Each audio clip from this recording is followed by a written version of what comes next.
I'm James Rule. Welcome to the Lonely Leader podcast, where we help existing and aspiring leaders find clarity, build resilience, drive performance, and enhance fulfillment.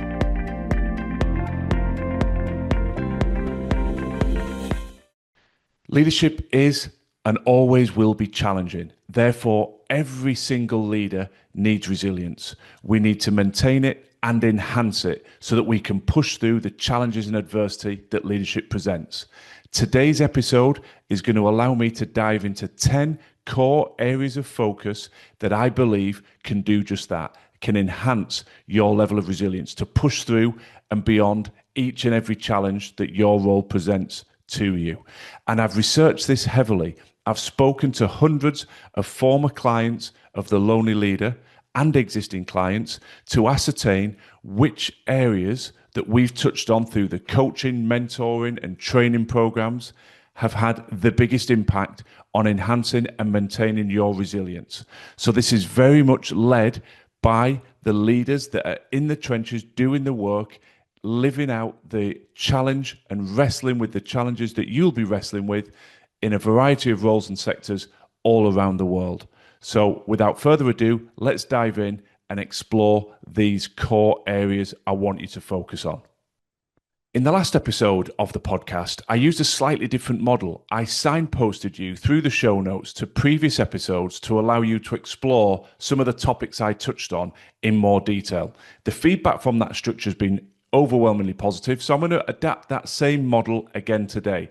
As I touch on these 10 core areas, I'm only going to do that lightly, but where relevant, I will link you back to an episode, reference an episode where I explore that area in much more detail. In addition to me mentioning it audibly to you, there will always be a link to each of the episodes I mention in the show notes as well. So hopefully this is like the central hub, and there are a series of spokes going off so that the areas that really resonate with you, you can find the resource and the support and the insights to explore them in more detail by following those relevant links.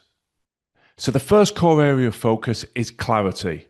Common sense, but if you don't know where you are, where you're trying to get to, how are you ever going to build a roadmap to get there? The highest performance are not dealing in fuzzy, ambiguous targets. They know exactly where they want to be and what needs to happen to help them get there. We all get trapped in the busyness of our to-do list, never-ending meetings, calls, personal demands, professional demands, and it all erodes our ability to develop high levels of clarity. But if we want to be resilient and we want to be able to punch through the challenges that are presented to us, we need a North Star. We need an understanding that even if I go on a detour, even if circumstances, professionally or personally, push me over here, I know where I need to be and I can start to course correct and bring myself back to that position. So the episode I'd like you to explore in more detail on this very point is episode 84, Leadership Essentials, Clarity. Part of our Leadership Essentials series because it is 100% without doubt a leadership essential. If you want to optimize performance and enhance your resilience, you need to do the work to ensure you have clarity. The second core area of focus that I would like you to consider is developing a daily practice of gratitude. It is a scientific, clinically proven impossibility to be in a state of anger, anxiety, frustration, and gratitude at the same time. We need more gratitude. It balances us out. It suppresses some of the stress hormones that are pumping through our body. It puts our mindset in a better place. It, without doubt, enhances our resilience and our ability to move through the challenges that leadership presents. It sounds so simple. It's so easy to roll your eyes with a cynical gesture of, "Oh, that's a nonsense, I'm not doing that." But please, as with everything we discuss, do not dismiss it until you've tried it. Our brains will always guide us towards threat, things to fear, things to worry about, and it just ramps up our stress levels and, like a slow puncture, erodes our level of resilience and our mindset. So we need to develop habits that put gratitude back front and center. And if you go back to episode number 4, high performers do this every day to empower their mindset. Listen to that. There is a tool in there called the 3 and 3. I think you'll love it. And it's something that my clients repeatedly talk about, what an impact it's made on them. And yet it's so simple, so easy to dismiss, but they're delighted they didn't. So please go and check that out, embrace it, play with it. Let me know how it resonates with you. The third area of focus is utilizing a journal. Some of you may do it, some of you may never have done it. I was certainly guilty for many, many years in my leadership tenures as a CEO of not embracing the power of a journal. It's not something I'd ever done, not something I was particularly mindful of doing. And I just felt, well, I'm so busy, I don't want to take on another task, another thing to add to my to-do list. But, and it's a huge but, once I stepped into that world, so cathartic in terms of bringing down my stress level, and so integral in driving some of these earlier areas of focus that I've touched on already today, in terms of developing clarity and also in terms of embedding that daily practice of gratitude. So whether you have dabbled in it, whether you've never done it before, please consider going back and having a listen to episode number 15, The Power of Utilizing a Journal. I think you'll find it particularly impactful in enhancing your resilience. The fourth core area I want you to reflect on, continual focus on your growth and development.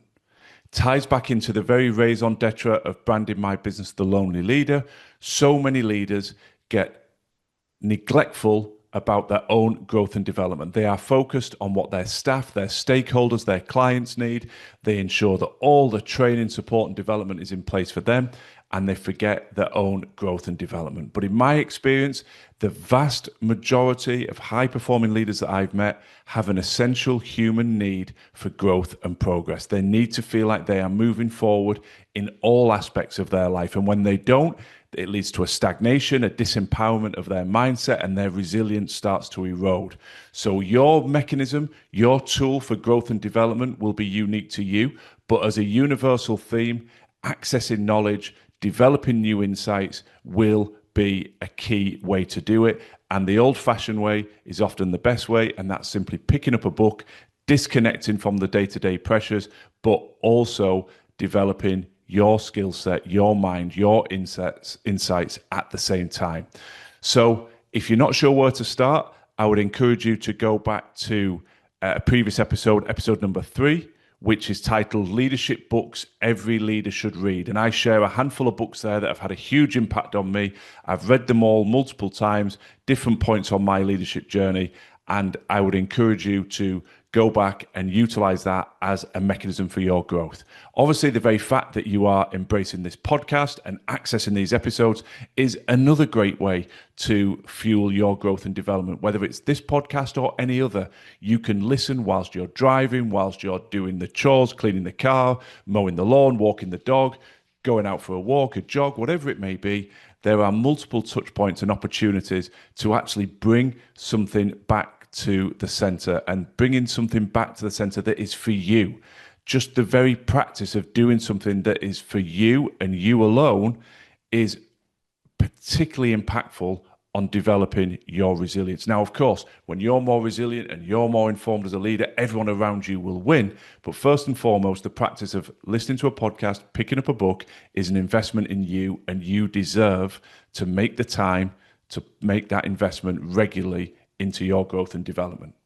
The fifth area I want you to be mindful of is invest in the quality of your relationships. I know you'll have been here, I certainly have, where you can see moments in time within your career where you neglected the relationships that truly matter. Perhaps it's with your husband or wife, perhaps it's with your best friend, perhaps it's with a parent or a sibling, perhaps it's with a child. Whatever the dynamic of that relationship, high-performing leaders at some point have experienced that frustration and that niggle and that disempowerment of their mindset and their resilience, because deep down they know work is taking over. The pressures of work are bleeding into those relationships in multiple ways. Perhaps you're more short, less tolerant, you're misdirecting your frustration and overreacting to things that are happening in those relationships as a direct consequence of the frustrations and the irritations you're feeling at work. Or perhaps you go down a track which was often my modus operandi, which is you disengage. So my best friends would reach out, where are you? Where have you gone? Something must be going on at work because you're not even responding to messages. That was something that I had to become much more focused on because our work is integral to what we do. Of course it is. It's a huge part of our lives, but our relationships will always stand above it. Nobody gets to the end of their days and says, I wish I'd invested less time in the people that I love the most. And actually, I woke up to the realization that this isn't an either or, that if we do step back from our professional role and take the time to call a friend, to have a date with our partner, to be truly present and put our phone to one side with our children, then we invest in those relationships, which feels great. Our energy, our mindset, and our resilience fundamentally is massively enhanced. We all know that experience when you've had a good weekend, you've connected with people that you love, you step over the threshold of work on a Monday morning in a far better place. We know the reality of it, but we can get onto autopilot and lose sight of the importance of investing in those relationships. So just take a moment now and think, am I fully present? Am I fully engaged with the people that I love the most? Which are the areas that I'm neglecting? And what action can you take? Take that action. Book in a date. Book in a catch up, a coffee, a drink, a lunch with a friend. Think of an activity you can do with one of your children this very weekend coming and commit to making it happen. So if you want to have a bit more reflection on the leadership essential of presence, then please do check out episode number 48, where I dive into this a little bit more deeply. The sixth area to think about, easy to say, easy to dismiss, is committing to your passions. What are your hobbies? What did you used to do that you're no longer doing? It's so easy to say, well, life gets in the way. When I was younger, I used to enjoy X, but now I'm married, I've got children, I'm in a much more high pressure job. All valid. I'm not saying that you can go and spend hours each and every day indulging in your hobby. However, let's park that unrealistic notion and that easy, flippant, well, that's why I don't do it, and let's come to the other extreme. I fully appreciate if your passion is working out, that you can't be in the gym 5 hours a day, but when do you go to the gym? I appreciate that you may love to bake. You can't do it every day, but when did you last do it? Perhaps your passion, like mine, is golf. You can't go and play 2 rounds a day. Life will not allow that. But when did you last go and practice? When did you last actually play? And one of the recurring themes I see with leaders time and again is when I ask them, what would you love to do if I gave you a day off approved by everybody in your organization? You weren't allowed to spend it with your husband or wife, and you weren't allowed to spend it with your children, because naturally that's so important to all of us. That's where we would go to as a default setting. And you genuinely had to do something for yourself. There's often a pause. There's often a moment where they're working back into the archives of the mind, but there is always an answer. There is always, well, in that scenario, I would like to do X. Naturally, when I explore that further, when did you last do it? There's often a lag. Not exclusively so, but the vast majority, there's a lag, well, I'm not sure. So re-engaging with a passion, with a hobby, is not selfish, because as I keep saying, with all these areas of focus, everybody wins. If you can go and work out, if you can spend a bit of time with music on and bake and create something that's relaxing and enjoyable for you, if you can go and hit some balls on the driving range or go and engage in another sporting pursuit, whatever it may be, you know, and I know, once again, everybody wins. Your energy improves, your resilience is better, you're more present with everybody when you return home. The challenges at work don't seem quite so insurmountable. And when you are in the eye of a storm, it's always really powerful to have something in the calendar, like one of your passions or your hobbies, to look forward to. It's intense today, but this weekend's going to be fun. I'm going out for a ride with friends on my bike, or I'm looking forward to this weekend, I'm baking with my daughter, or I'm looking forward to this weekend, I'm hitting the course and playing with a couple of friends. Those things are immensely powerful from a forward perspective as well, being able to look forward to it and give yourself the resilience to keep pushing forward what you're currently dealing with. So again, laboring that point a little bit, but so often people know what they want to do, but don't do it.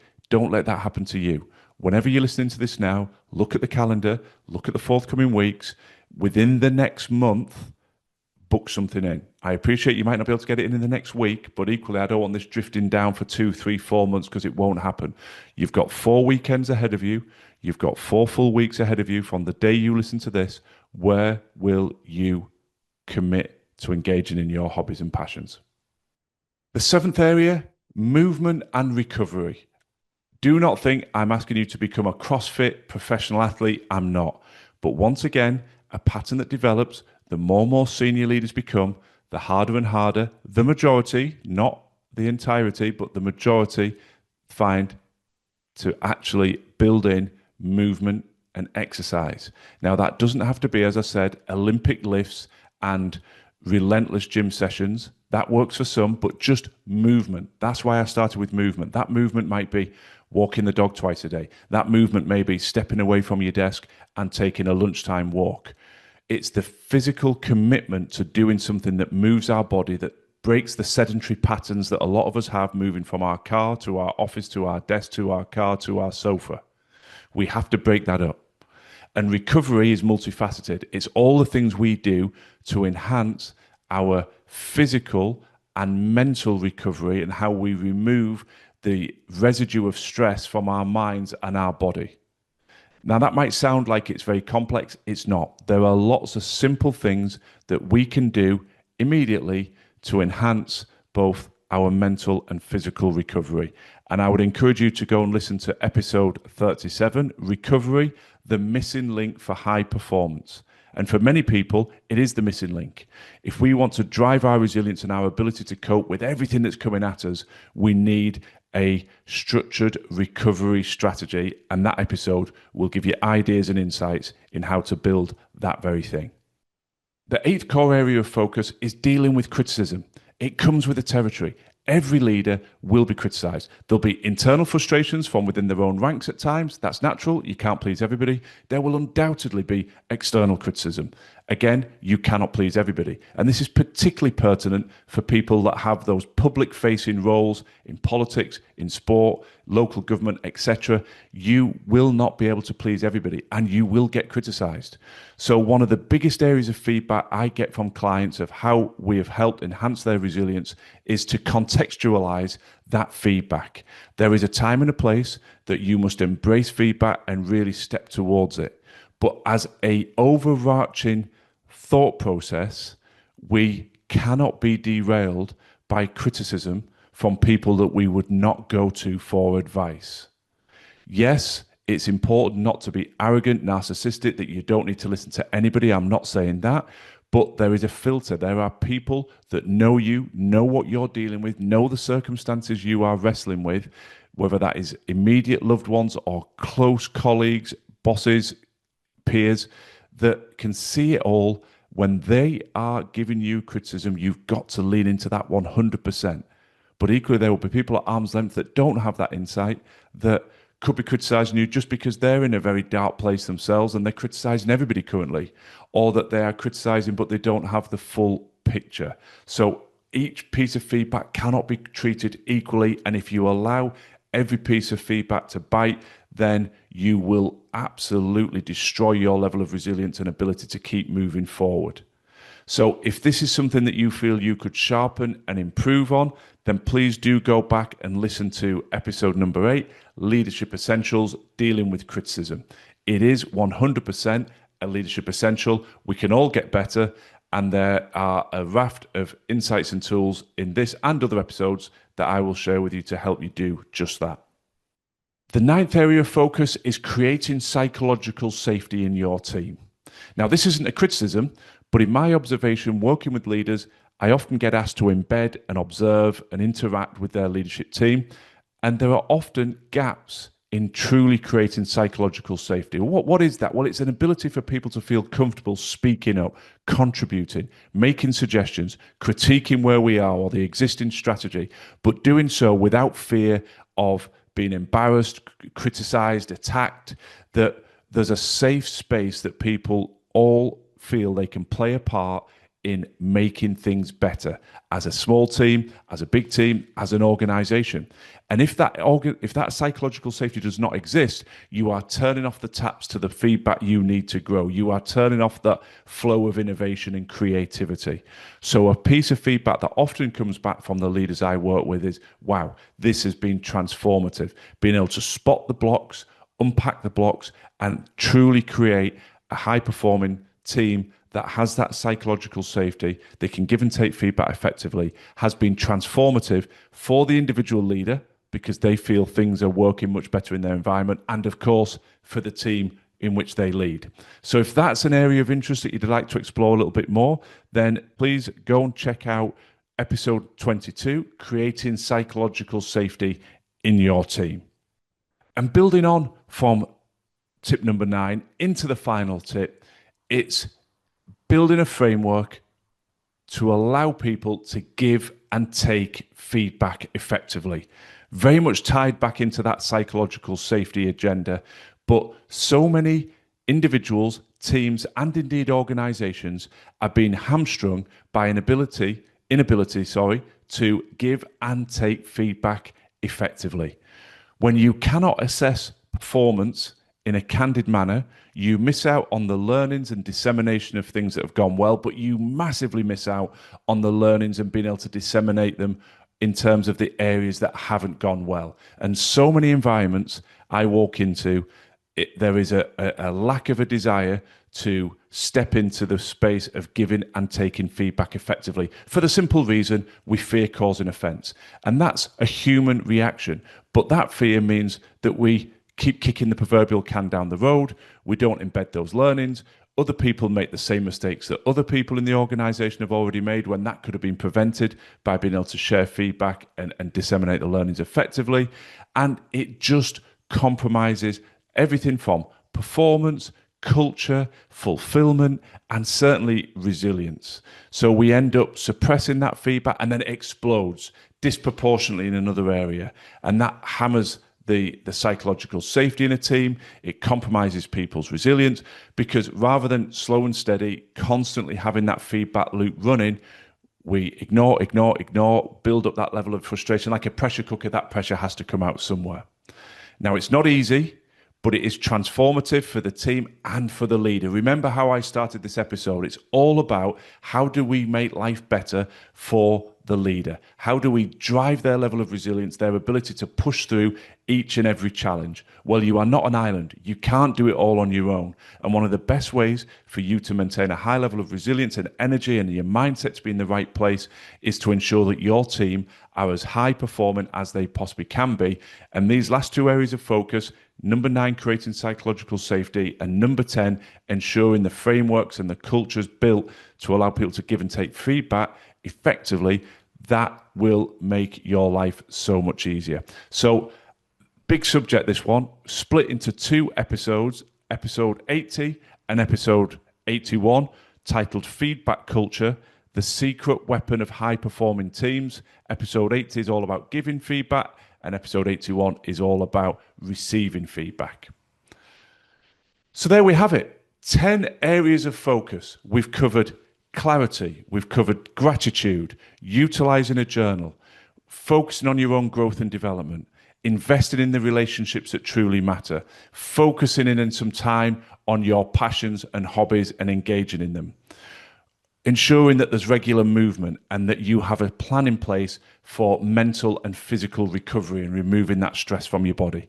We've referenced the filter system that needs to be in place in terms of how you process the undoubted and criticism that comes to each and every leader at some point, some more frequently than others, depending on the public nature of your role. But how do you process and manage that?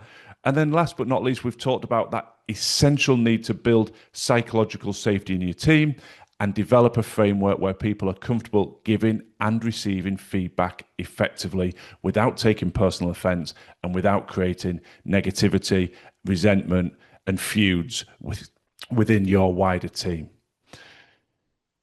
These are areas that I have compiled, as I said at the start, based on the feedback of the hundreds of people that I've worked with over the last 7 years within the Lonely Leader. I wonder how they resonate with you. I'd love to hear your feedback. The feedback you share is all digested by myself and my team, and it shapes and forms our future content. So please do get in touch. Let us know how this resonates. If you think it would be of interest to somebody you care about in your professional or personal network, please do share it. The only way that the podcast will grow is through people engaging with the content, sharing the content. So if you think it can help somebody, we'd be eternally grateful if you'd be kind enough to share it with them. I wish you continued luck on your journey of growth and development. Thanks for listening to the Lonely Leader podcast. I'd be very grateful if you could share and follow if the content resonates. And if you're looking for additional free resource to support your continued growth and development, then please do check out our social media and website details in the show notes. Remember, quality leadership on the outside must always start within.